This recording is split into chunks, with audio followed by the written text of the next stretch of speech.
à tous. Bien, merci de me recevoir dans le cadre de cette présentation. Donc, je suis présent avec Carlo Paglio, directeur des ventes et de l'agence de Paris. Et donc moi-même, Marc Giraudot, créateur de l'agence de Toulouse d'ici 2 mois. Donc en fait, la société Bassetti, on est spécialisé dans le management de l'expertise technique. Donc, en fait, notre métier, c'est de créer des référentiels métiers afin de capitaliser, structurer et valoriser les connaissances techniques d'une entreprise. Donc, ça passe à la fois par des méthodologies, de capitalisation et de structuration de données, de documents, d'informations, d'expertise, de savoir-faire, et également d'un outil, un outil informatique. En fait, le différenciateur de cet outil, c'est qu'il n'y a pas de compétences en informatique pour le créer. Voilà. Donc c'est un peu aussi notre innovation des méthodologies. Donc la société a été créée en 92 par David Bassetti, qui va être présent aujourd'hui, mais malheureusement il est venu complètement. Donc on est éditeur et intégrateur de notre logiciel TIXMA, donc Technical Expertise Management.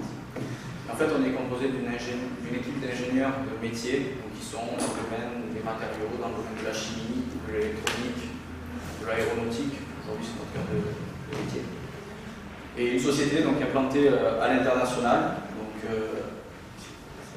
un réseau de partenaires et distributeurs européens, une filiale en Chine, et donc notre implantation française, donc à Grenoble historiquement depuis 20 ans, à Paris depuis l'année dernière. Donc, on a commencé avec 3 personnes et aujourd'hui on est une dizaine de personnes et à Toulouse en septembre. Donc voici un panel de nos références donc depuis 20 ans. Donc, on travaille à la fois avec des grands groupes, notamment dans le domaine aéronautique, pour ne pas les citer, le groupe Safran, Liebherr, ADS, des opérateurs de marché public assez récemment également, donc notamment la DGA ou bien la DGAC, sur lequel on fera un témoignage, un retour d'expérience, EDF également. On travaille aussi avec des PME qui sont plus à une quarantaine de collaborateurs, mais qui ont des domaines d'expertise assez spécialisés. Donc ça, c'est vrai que c'est aussi un différenciateur de notre société, c'est que des grands groupes et des grands donneurs d'ordre font confiance à une PME dans notre domaine d'activité, qui est aujourd'hui une niche, le management de l'expertise technique. Donc c'est aussi un peu notre côté innovant de par notre positionnement. Donc aujourd'hui, une forte croissance, 30% de croissance par an, avec des prévisions 2012 de 2,5 millions de chiffre d'affaires et une trentaine de personnes en France. Donc des solutions pour qui on est dans des contextes où l'évolutivité et l'innovation sont très importants, dans des contextes de R&D, de laboratoire, de bureaux d'études, de service qualité aussi, avec la gestion de non-conformité, et récemment avec la réglementation européenne REACH, notamment, sur laquelle on apporte des prestations à la fois de conseils mais aussi d'outils pour répondre à cette réglementation. Et également, bien sûr, le service informatique. Je passe assez rapidement sur la société. Si vous voulez plus d'informations, on pourrait y répondre après ou sur notre site. Donc, également, un différenciateur de Bassetti, c'est son positionnement. Donc, on s'intéresse au métier technique du client. C'est pour ça qu'on est composé d'une équipe d'ingénieurs de métier, au knowledge management, donc la gestion des connaissances, et le système d'information qui est un moyen pour capitaliser à la fois ces informations du métier, mais également cette gestion des connaissances.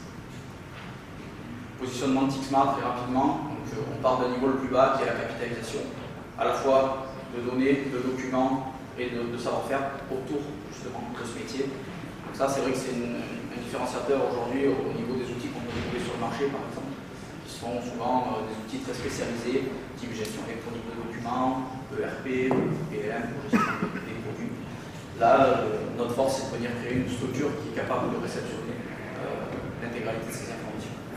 Et le dernier niveau qui est l'exploitation et la réutilisation de ces données. Je passe rapidement aussi là-dessus. Donc voilà, en conclusion, nous sommes éditeurs et intégrateurs de notre propre logiciel et on apporte des prestations de conseil dans la structuration des connaissances.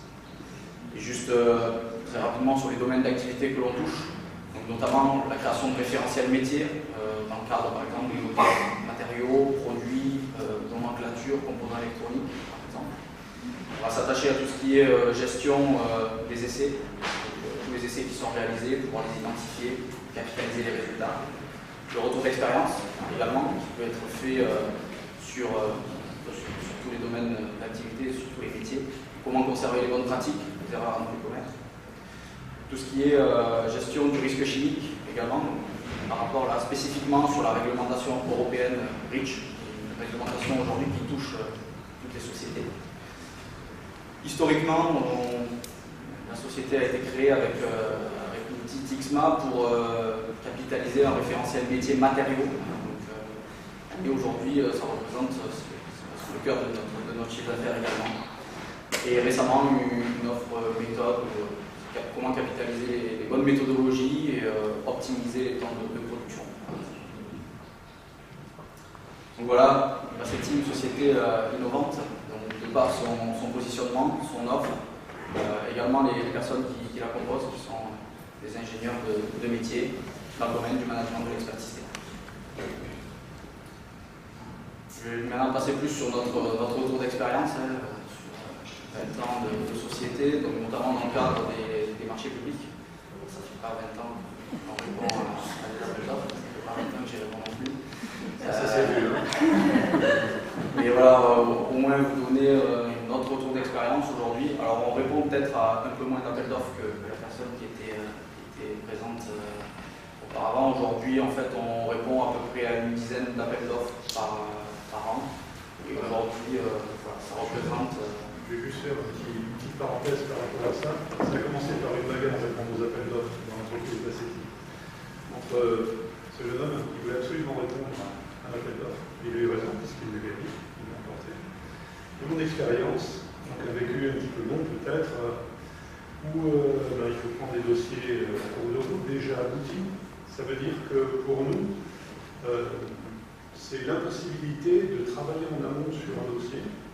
On va simplement arriver au moment de l'appel d'offres, on va répondre à cet appel d'offres et on n'aura pas pu, je pense, dans le cadre d'un document, répondre et expliquer en quoi on est meilleur, en quoi on peut faire la différence, sur les technologies par exemple.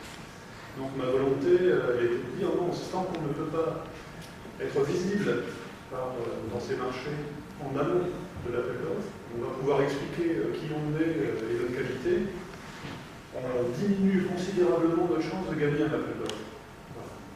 Et heureusement, il y a eu la volonté de Marc d'y aller quand même et de gagner 2. Ça représente 10% de notre chiffre d'affaires aujourd'hui.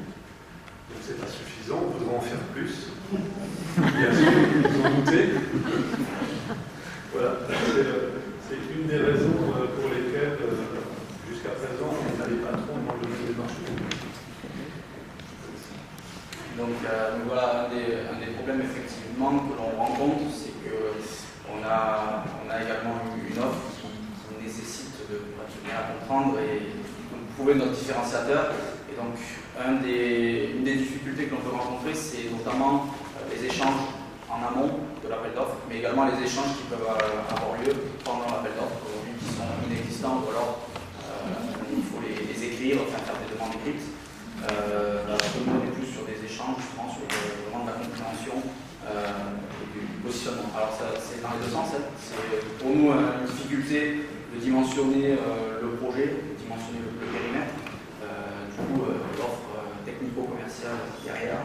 Et il y a également un risque pour le client qui est qu'on ne comprenne peut-être pas exactement à fond ou dans le détail le besoin qui est demandé, et donc on fasse une réponse potentiellement qui ne soit pas 100% d'adéquation avec les attentes du client. Donc voilà, après le deuxième problème que l'on rencontre, effectivement, c'est sur l'interprétation du cahier des charges. Donc déjà,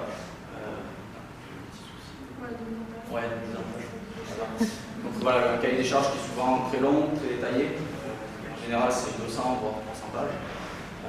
Donc déjà, beaucoup de temps pour le créer de la part du client. Aujourd'hui, on réalise des projets où on n'a même pas besoin de cahier des charges, par exemple. Donc du coup, un gain de temps pour le client. Et également pour nous, du temps pour le lire, le comprendre, l'interpréter et ensuite faire une réponse, un descriptif détaillé par rapport à ce cahier des charges. Donc c'est clair qu'aujourd'hui, le temps consacré à un appel d'offres déjà au niveau technique, ça demanderait peut-être une personne à plein temps pour y répondre, plus le côté administratif qui demande aussi une personne à plein temps, mais qui demande pas mal de ressources. Et donc ça peut être un frein en fait aujourd'hui dans le cadre d'une PME, ça peut être un frein clairement à la réponse à un appel. Globalement, une PME a le problème d'avoir des moyens relativement limités. Par exemple, aujourd'hui, l'énergie qu'on dépense dans l'entreprise pour trouver des nouveaux projets dans le monde industriel, entre milieu d'année passée et aujourd'hui, on a quasiment passé 1000 jours hommes à prospecter les entreprises, à rechercher des projets. Donc voilà, ça coûte très cher et malheureusement, on n'a pas les moyens qu'on souhaiterait. Donc répondre à des appels d'offres, c'est ajouter en énergie humaine beaucoup de temps. Effectivement, ça c'est le premier point. Aujourd'hui, les appels d'offres sont tous adaptés aux grands groupes, aux PME. D'autres critères qui sont importants et pour lesquels il y a des appels d'offres où on n'a pas pu candidater, c'était la taille des entreprises et la pérennité de la société sur laquelle on est souvent questionné. C'est-à-dire que le volume de l'affaire était tout simplement 50% de notre chiffre d'affaires. Nous, pour notre propre pérennité, on ne peut pas qu'un client représente plus de 20%. Mais du coup, c'est des projets sur lesquels on pouvait se positionner, sur lesquels on avait un différenciateur, pour lequel notre offre pourrait y répondre. Mais tout simplement, la taille minimum de société nous a empêché d'y répondre. Voilà, donc, en conclusion, en fait, tous les critères pour répondre à un appel d'offres ne facilitent pas forcément la tâche au PME. Bon, après, il y a quand même cité les avantages. Comme un appel d'offres, et surtout qu'est-ce qu'on en tire et qu'est-ce qu'on y gagne. Donc déjà, l'avantage d'un appel d'offres, c'est que c'est un projet identifié, un budget qui est validé, il y a une volonté d'intégrer ce projet, donc sur lesquels on peut assez rapidement aussi voir si on peut se positionner déjà ou pas. C'est-à-dire avec la lecture rapide du cahier des charges, on voit si on va avoir un différenciateur ou alors si on va être à côté de la plaque. Un autre point, c'est qu'il n'y a pas non plus de phase avant-vente, très peu. Dans le domaine du privé, peut-être pour faire le différenciateur, c'est souvent complexe, chronophage, ça prend des temps peut-être beaucoup plus long, 2-3 ans. Donc ça, c'est vrai que c'est un des avantages, c'est qu'on arrive avec un cahier des charges qui est déjà réalisé et on fait une réponse. Et puis, c'est très clair, c'est-à-dire qu'il y a des critères de qualification qui sont établis, par rapport au niveau de la réponse technique, au niveau de la réponse potentielle, économique, et un planning précis de décision, c'est-à-dire qu'on sait à peu près quand est-ce que ça va se signer, donc on peut allouer à la différence de la personne qui était là avant, on sait à peu près quand le projet va se commencer, donc on peut estimer les ressources qu'on va y mettre aussi pour les Alors peut-être un retour d'expérience dans le cadre d'un appel d'offres précis qui a été remporté l'année dernière sur la direction générale de l'aviation civile. Donc une veille effectuée en fait au dernier moment, ça aussi c'est un point qui était important. C'est-à-dire qu'on a trouvé l'appel d'offres, on a eu 3 jours pour répondre dans la première phase. Je vous laisse imaginer les journées complètes pour y répondre. C'était une première phase donc, qui était sur certains critères. Ensuite, le deuxième point, c'est qu'il y a eu des échanges très complexes. C'est normal, c'est dans le cadre des appels d'offres. Mais notamment sur des questions assez précises pour, par exemple, une question bête qui était d'estimer la récupération du passif. On a estimé à 4 jours, ça en a pris 10 fois plus, tout simplement parce qu'on avait un fichier qui était réformaté, mais ce n'était pas tous les fichiers comme ça. Donc du coup, des échanges qui sont plutôt complexes. Une deuxième réponse plus détaillée, donc en fait, avec deux rendez-vous par la suite. Donc ça, en fait, ça rejoint un peu le cycle avant-vente un peu court. Il y a eu des actions technico-commerciales entre chaque, mais du coup, ça a été assez rapide. Projet découpé en tranches conditionnelles, alors ça, c'était une difficulté aussi, parce qu'il y avait un périmètre futur qui était détaillé, sur lequel on ne savait pas si on devait répondre ou pas. Donc on a quand même fait une réponse qui était ce qu'elle était, mais c'était pas clair du tout, et un projet découpé en tranches conditionnelles, ce qui fait que il y a des commandes étalées sur 2 voire 3 ans, qui n'étaient pas claires non plus dès le départ. Et donc, délai depuis, ça c'est aussi un petit retour d'expérience, le délai depuis la veille effectuée jusqu'à la notification, c'est à peu près 7 mois. Donc ça c'était identifié dès le départ, donc ça c'est un aspect qui est assez positif. Alors, merci pour votre attention. Si vous vous avez des questions, n'hésitez pas sur la société. Une question, Fatima Azad, chargée de mission PME. Pourquoi, pour répondre à certains appels d'offres, vous ne travaillez pas en co-traitance ou en groupement? Alors, notamment, c'est ce que l'on a fait dans le cadre d'un projet avec l'ONERA, où en fait on a répondu en co-traitance avec une PME, tout simplement parce que tout le descriptif du projet, on ne pouvait pas y répondre, on pouvait répondre qu'à certains lots. Du coup, on a cherché même une PME pour lesquelles on pouvait faire une société, pour lesquelles on pouvait répondre. Et même avec ça, nos deux volumes de société n'étaient pas assez suffisants. Après, c'est qu'en général, on essaye de se positionner, il n'y a pas non plus beaucoup de projets sur lesquels on peut se positionner où notre offre pourrait y répondre. Donc, elle n'a pas eu de réponse. La co-traitance, elle a du sens dans la mesure où vous avez déjà des liens avec un certain nombre d'entreprises qui vous permettront de répondre de manière cohérente. Mais imaginez monter une co-traitance pour répondre à un appel d'offres spécifique. Ben, c'est difficile. On risque de ne pas être à la hauteur sur un certain nombre de sujets. Oui, vous voyez ce que je veux dire? On va découvrir alors qu'il faut présenter un ensemble cohérent capable de répondre à l'appel d'offres. Il n'y a pas un petit facteur culturel, la difficulté des coopérations inter-entreprises? Alors on est confronté à deux choses. On est confronté à deux choses. Puis, bien évidemment, chaque entreprise a sa propre culture. Mais dans le cas qui nous intéressait, je pense qu'il aurait fallu qu'on travaille suffisamment en amont sur cet appel d'offres pour en connaître tous les tenants et les aboutissants. Et là, nous aurions eu certainement une réponse d'un très bon niveau. Voilà, en fait, on a monté un partenariat de dernière minute et voilà, c'est pas bon. C'est parce que notre client potentiel a tombé.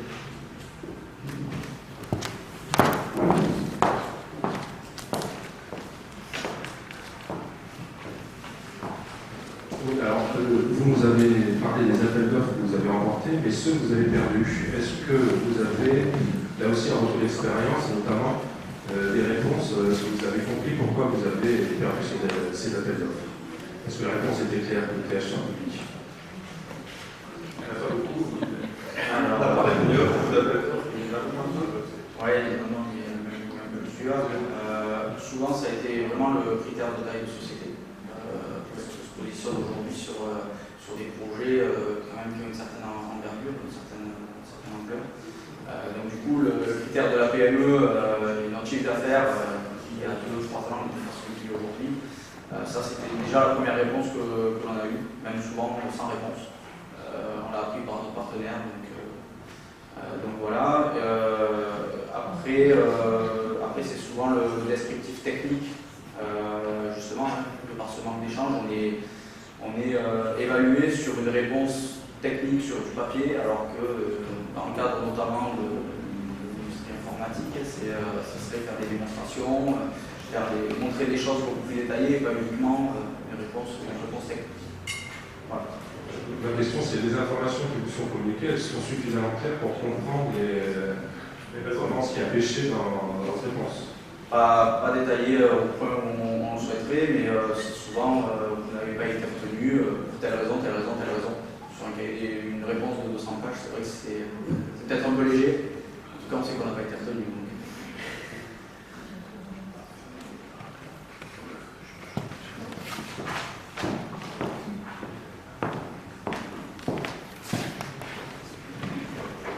Oui, on reproche souvent aux acheteurs publics de tenir un discours de qualité, de choisir leurs offres exclusivement en fonction du prix. Est-ce que pour des gens plutôt technologiques comme vous, vous avez ressenti ou est-ce que vous analysez la stratégie de vos éventuels clients, l'arbitrage qualité-prix? Est-ce que pour vous c'est quelque chose que vous percevez? C'est quelque chose qu'on ne dit pas, donc on a un peu de mal à le vivre. Clairement, dans les appels d'offres, souvent c'est noté, la valeur financière, ce rapport. Obligatoire. C'est obligatoirement noté, mais on peut vous dire 40% de prix, 60% technique.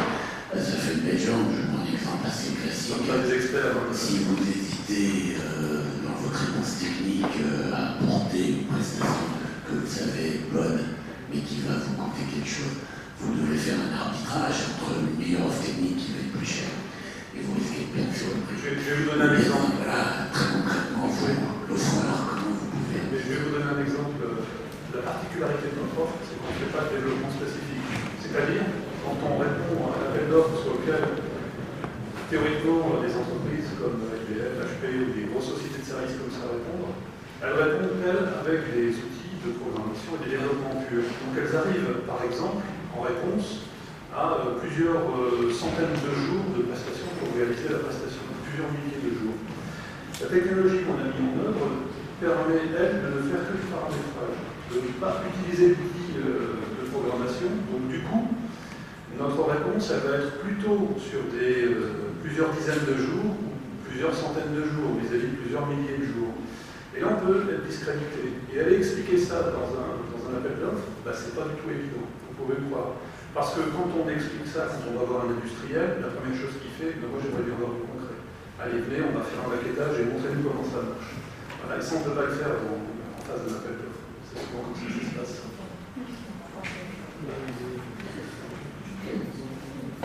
C'est là où je ne suis pas vraiment d'accord parce qu'on parle d'anticipation. Aujourd'hui, pour nos acheteurs, c'est bien connaître son marché, anticiper.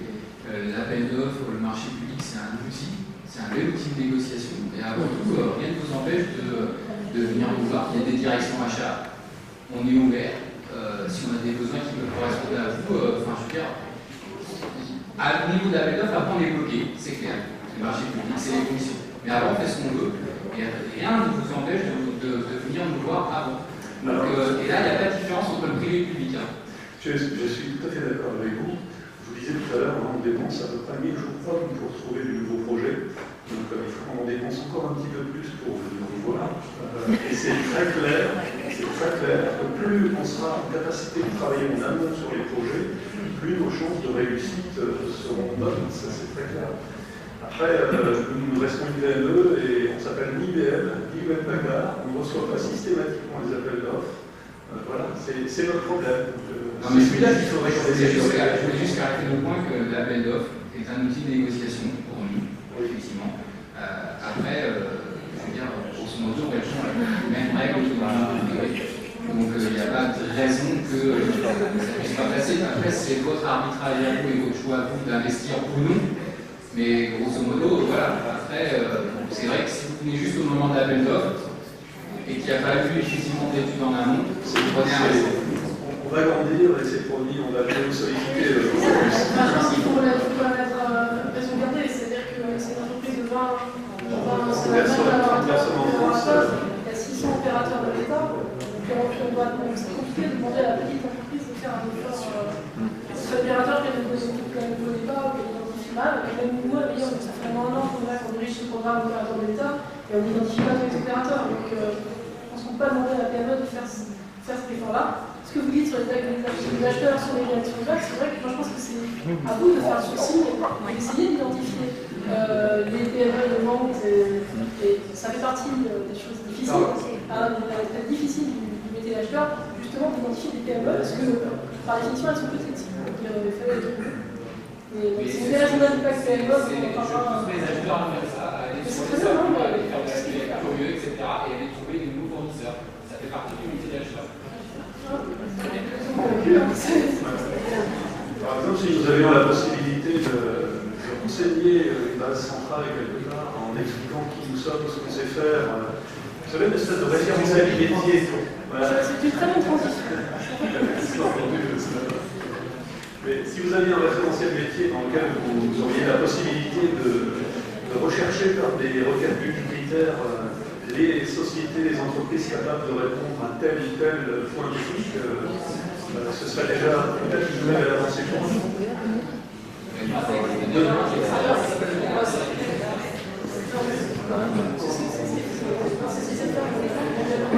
Pas bien. On est là pour apprendre. Non, c'est vrai que c'est une belle transition pour passer au point suivant. Et nous allons avoir une petite table ronde sur le travail fait par certains opérateurs.